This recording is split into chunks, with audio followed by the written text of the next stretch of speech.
Salam jemaat terkasih, salam sejahtera bagi kita semua. Mari kita sama-sama belajar firman Tuhan melalui renungan Light of Revival.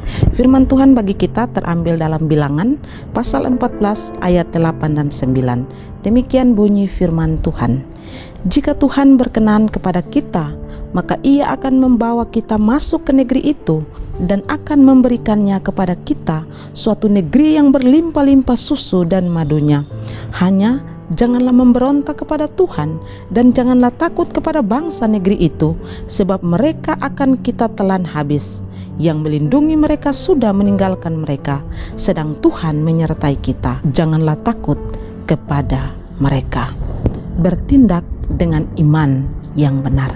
Nah, saudara terkasih, bagian firman Tuhan yang baru saja kita baca ini mengisahkan tentang pemberontakan yang dilakukan oleh bangsa Israel kepada Musa dan Harun di hadapan Tuhan.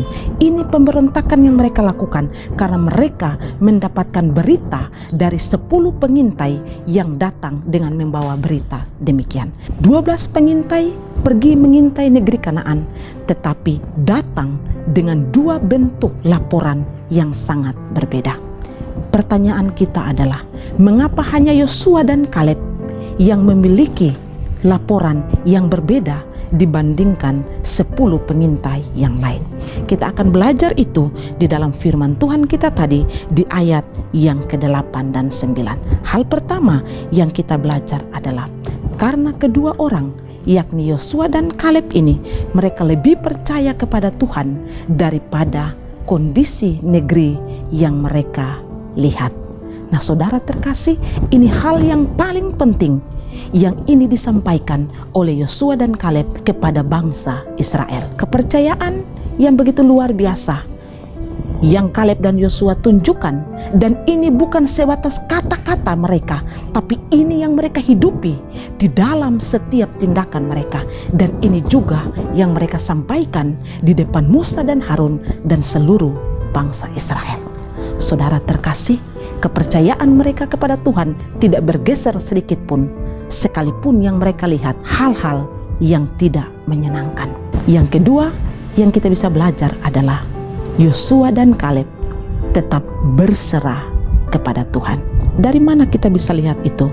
Di ayat yang ke-8 dikatakan di sana, jika Tuhan berkenan kepada kita.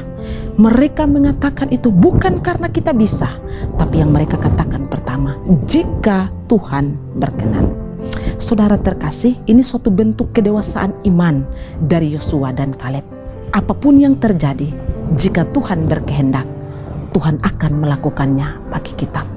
Hal yang sama juga sejalan dengan apa yang dikatakan di dalam Yakobus pasal 4 ayat 15. Sebenarnya kamu harus berkata, jika Tuhan menghendakinya, kami akan hidup dan berbuat ini dan itu. Ya, sebagai orang-orang percaya, Yosua dan Kaleb, mereka berserah kepada Tuhan. Apapun yang terjadi, mereka percaya dan mereka berserah. Kalau Tuhan menghendaki, Tuhan akan memberikannya bagi mereka. Saudara yang terkasih dalam Tuhan Yesus Kristus, kita punya banyak rencana di sepanjang tahun ini. Tetapi satu yang tidak boleh kita lupakan, kita harus mengatakan sebagaimana yang dikatakan Yosua dan Kaleb, sebagaimana yang dikatakan oleh Yakobus, jika Tuhan berkenan, jika Tuhan menghendaki, Tuhan akan berikan kita kekuatan, Tuhan akan memberikan kepada kita kemampuan untuk kita lalui, bahkan kita mengerjakan semua planning di sepanjang tahun 2022. Kiranya Tuhan Yesus memberkati kita. Amin. Mari kita berdoa. Tuhan, terima kasih untuk firman-Mu. Kami bersyukur teladan yang indah dari Yosua dan Kaleb menjadi pelajaran bagi kami, supaya kami tetap percaya kepada Tuhan apapun yang terjadi dalam hidup kami. Terima kasih untuk firman-Mu. Di dalam nama Yesus. Amin. Saudara terkasih, mari terus jadikan firman Tuhan sebagai pelita dan terang di sepanjang hidup kita. Tuhan Yesus memberkati.